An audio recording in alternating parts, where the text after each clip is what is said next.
जय गुरुदेव। प्रणाम सभी को। निरोग जीवन के महत्वपूर्ण सूत्र अध्याय 6।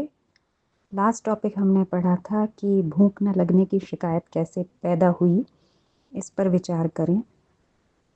तो जिसमें हमने जाना कि बार बार खाने से और भोजन अगर ठीक से नहीं डाइजेस्ट हो रहा है तो, या फिर आपके पेट में कुछ गड़बड़ी है, कई रीज़न है भूख न लगने के, तो हमें वो पता करके उसी हिसाब से नया खान पान निर्धारित करना चाहिए। आइए आगे बढ़ते हैं। भोजन भगवान को समर्पित कर लिया करें। आप प्रतिदिन भोजन करने बैठते हैं, उस समय स्वाद की भड़क और भूख की जल्दी में आप यह नहीं सोचा करते कि यह आहार किसने प्रदान किया है। कदाचित आपसे यह प्रश्न कोई पूछे तो आप कहेंगे, यह अन्न मैंने पैदा किया, मेरी धर्मपत्नी ने बनाया, बस यह सब मेरा है, इसमें किसी का राई रत्ती अधिकार नहीं, जैसा चाहूँगा वैसा भोगूंगा। आपका इस प्रकार सोचना मिथ्या है। माना आपने श्रम किया तो उसके बदले आप ही उसे भोगने जा रहे हैं। आपकी धर्मपत्नी ने बनाया है इसलिए तो आपकी इच्छानुसार बना है, पर आप थोड़ा ऊंचे उठकर विचार कीजिए कि आपके इस अन्न में सृष्टि के नियामक परमात्मा का अधिकार भी है। उसने धरती न बनाई होती तो आप अन्न कहाँ उगाते, बीज न बनाया होता तो क्या पैदा कर लेते, फिर कहीं आपका ही अस्तित्व न होता, यह मनुष्य शरीर न मिला होता तो इसे भोगने की सामर्थ्य आप में कहाँ से आती। आपको भोग के साधन प्रदान किए गए हैं तो उस दाता के प्रति कृतज्ञ भी होना चाहिए। भोजन करने से पूर्व आप उसे परमात्मा को समर्पित कर दिया करें, तो इसमें आपका घटेगा कुछ नहीं, वरन अन्न की शक्ति के साथ भावना बल भी बढ़ेगा।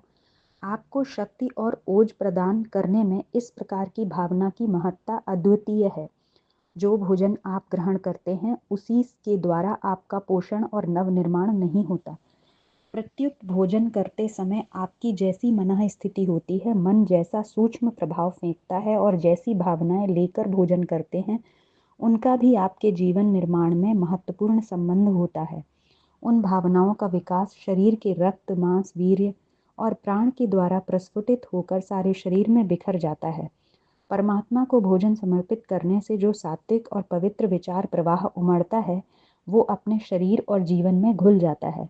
शरीर पुष्ट और बलिष्ठ बनता है, साथ में संकल्प मजबूत होते हैं और उस निश्चयात्मक बुद्धि से बनने वाला जीवन क्रम भी अधिक सुव्यवस्थित बन पड़ता है। प्रातः काल से लेकर दोपहर तक काम करने में आपके सामने अनेक तरह की परिस्थितियां आती हैं।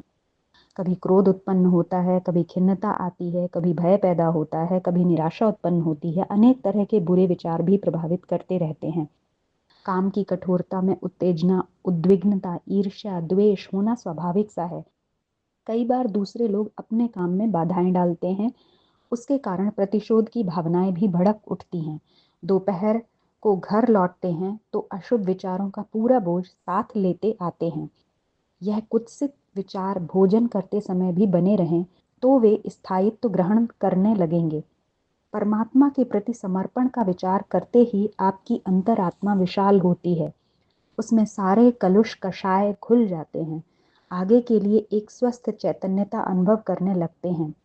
आहार ग्रहण करते समय भावनाओं के सम्मिश्रण का फल अलौकिक है। इससे आत्मा में स्वर्गीय शांति का अवतरण होता है। बच्चे अपनी माँ का दूध पीते हैं तो कितनी अटखेली करते हैं, कभी मुंह नोचते हैं तो कभी चूम कर चटकार करते हैं। तरह तरह के आमोद प्रमोद करता है बालक। माँ के प्रति उसकी कृतज्ञता पूर्ण प्रकट होती है। माँ भी यह देखकर अपना ममत्व उड़ेलती है, दूध के साथ भावनाएं पिलाती है। बच्चे के स्वास्थ्य और सुडौलता में दूध उतना महत्वपूर्ण नहीं होता जितना माँ बेटे के द्वारा विनिर्मित उल्लास और ममता भरा वातावरण। वह दूध बच्चे के लिए शहद से भी अधिक मीठा, शक्तिवर्धक और अमृत के समान होता है। मनुष्य का पिता परमात्मा है। पिता की शक्ति और सामर्थ्य माता से बढ़कर होती है। अपने पुत्र की भावनाओं को देखकर उसका जी भर आता है, तब वह अपने शिशु को अपनी भावनाओं का रस उसी तरह पिलाता है जैसे माता अपने बेटे को पिलाती है। निर्लेप, भव्य और उत्तम मन स्थिति सुंदर स्वास्थ्य के लिए प्रथम आवश्यक तत्व है। भयपूर्ण, क्लांत या उद्विग्न मन स्थिति में भोजन करना आलस्य और रोग शोक को निमंत्रण देना है। जो कुछ भोजन आप पा लेते हैं वह पाचन के उपरांत शरीर का एक भाग बन जाता है। उस भोजन के साथ जो कुछ सूक्ष्म विचार भी थे वे भी शरीर में बस जाते हैं। लोग समझते हैं खाद्य पदार्थ में शक्ति है, इसलिए आहार की बाहरी सफाई पर तो ध्यान देते हैं, किंतु आंतरिक स्वच्छता को उपेक्षित करते हैं। इससे उत्तम स्वास्थ्य निरोग शरीर की आकांक्षा नहीं सफल होती। यह शब्द थियोसॉफिकल सोसाइटी के विद्वान संत लेडबीटर ने वस्तु की आंतरिक दशा नामक पुस्तक में लिखे हैं। परमात्मा पूर्ण पवित्रता का प्रतीक है। जब वह भोजन में हमारे साथ बैठ जाता है तो सात्विकता की लहर दौड़ने लगती है। परमात्मा का प्रसाद पुष्टिदायक, मधुर, स्वादिष्ट और थोड़ा होता है। प्रसाद भावना से लिया हुआ आहार भी वैसा ही होना चाहिए, मीठा, स्वल्प, सात्विक और स्वादिष्ट। इसी में स्वास्थ्य की संभावनाएं भी टिकी हैं। जब भगवान साथ नहीं होता तभी लोग अखाद्य पदार्थ भक्षण करते हैं। मांस, मिर्च, मसालेदार गरिष्ठ पदार्थ, प्याज और इसी तरह के अन्य दूषित पदार्थों का सेवन वही लोग करते हैं जो परमात्मा को अपने अंदर धारण नहीं करना चाहते। इसी के फलस्वरूप उन्हें स्वास्थ्य का सुख नहीं मिलता, भावनाओं का सुख नहीं मिलता। आहार का उद्देश्य मन को स्वादेंद्रिय की तृप्ति कराना मात्र नहीं, वरन उसका जीवन की गतिविधियों से गहरा संबंध है। जिस व्यक्ति का जैसा भोजन होगा उसका आचरण भी तदनुकूल होगा। आहार शुद्धि की आवश्यकता पर प्रकाश डालते हुए छांदोग्य उपनिषद में लिखा है, आहार शुद्धो सत्व शुद्धि सत्व शुद्धो ध्रुवा स्मृति स्मृति लाभे सर्वग्रंथीनाम विप्रमोक्षः। अर्थात आहार की शुद्धि से सत्व की शुद्धि होती है, सत्व की शुद्धि से बुद्धि निर्मल और निश्चयी बनती है। पवित्र और निश्चय बुद्धि के द्वारा ही मनुष्य मोक्ष प्राप्त करते हैं। जिसके जीवन में अनेक बुराइयां धसी हैं, अनेक मनोविकारों से ग्रस्त हैं, उसे अपना जीवन सीधी राह पर लाने का प्रारंभिक एक साधन आहार शुद्धि और परमात्मा को समर्पित कर भोजन लेना है।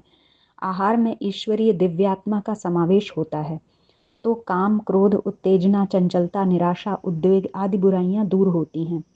स्वास्थ्य, शक्ति और सौंदर्य बढ़ता है। यह मनुष्य का कर्तव्य भी है। जिस परमात्मा ने हमें यह अलौकिक भोग इस धरती में दिया है, उसके प्रति समर्पण का भाव न रखें तो यह मनुष्य की धृष्टता होगी। उसे जो मिला है वह परमात्मा की कृपावश मिलता है। उनकी इस कृपा के प्रति कृतज्ञ होना हमारा प्रमुख कर्तव्य होना चाहिए। भोजन के साथ श्रद्धा और आनंद का समावेश होना भी आवश्यक है। भोजन को पोषक औषधि माना जाए, इसी भाव से उसे ग्रहण किया जाए। औषधि रूपी आहार हमारी दुर्बलता और रुग्णता को दूर करता है, इसका भाव मन में भरे रखा जाए। जो आहार थाली में सामने आए हैं उसे भी भावना पूर्वक शिरोधार्य किया जाए। किसी वस्तु में रुचि हो या उसका स्वाद प्रिय न हो तो उठाकर अलग रखा जा सकता है। यह एक स्वाभाविक और सहज कथन हुआ, किंतु वस्तु के मन के अनुरूप न होने पर चिढ़ जाना, बड़बड़ाना या उठाकर फेंक देना, यह अन्न भगवान का प्रत्यक्ष निरादर है। बनाने में रोटी का कोई भाग कच्चा रह गया हो या जल गया हो तो उतना अंश बिना मुंह पर किसी प्रकार का तनाव लाए उसे हटाया जा सकता है, किंतु अश्रद्धा अथवा नाराजगी किसी भी स्थिति में मन पर नहीं आने देना चाहिए। मन के कुभाव से अमृतोपम भोजन भी विषयुक्त हो जाता है। भोजन करते समय बातचीत करनी पड़े तो उतनी ही करनी चाहिए जितनी नितांत आवश्यक है। ज़्यादा बातें सुनते हुए भोजन करने से वह न तो ठीक तरह से पिस पाता है और न उसका मनोरम स्वाद ही आता है। भोजन के प्रत्येक ग्रास को रुचिपूर्वक खाया जाए, उसका रस एवं आनंद लिया जाए, विश्वास किया जाए कि यह आवश्यक पोषक तत्वों से परिपूर्ण है। इतना ही नहीं, भोजन कक्ष में प्रसन्नता का सुरुचिपूर्ण वातावरण बनाए रखा जाए। बहुत न बोला जाए, अन्यथा ग्रास भोजन नली में न जाकर वायु नली में जा सकता है। मोटे मोटे अधकुचले ग्रास निगलने से भी भोजन प्रक्रिया में संकट खड़ा हो सकता है। इसलिए भोजन के समय शांत एवं प्रसन्न रहने का विधान है। आज के टॉपिक में हमने पढ़ा कि हमें भोजन परमात्मा को याद करके, उनको समर्पित करके फिर खाना चाहिए, क्योंकि भोजन के समय हमारे मन में कैसे भाव हैं उनका भी प्रभाव पड़ता है। और अगर भोजन में कुछ हमें अच्छा नहीं लग रहा है तो मुंह चिढ़ाना, बड़बड़ाना, ये सब नहीं करना चाहिए। आप उसको हटा के अलग रख सकते हैं।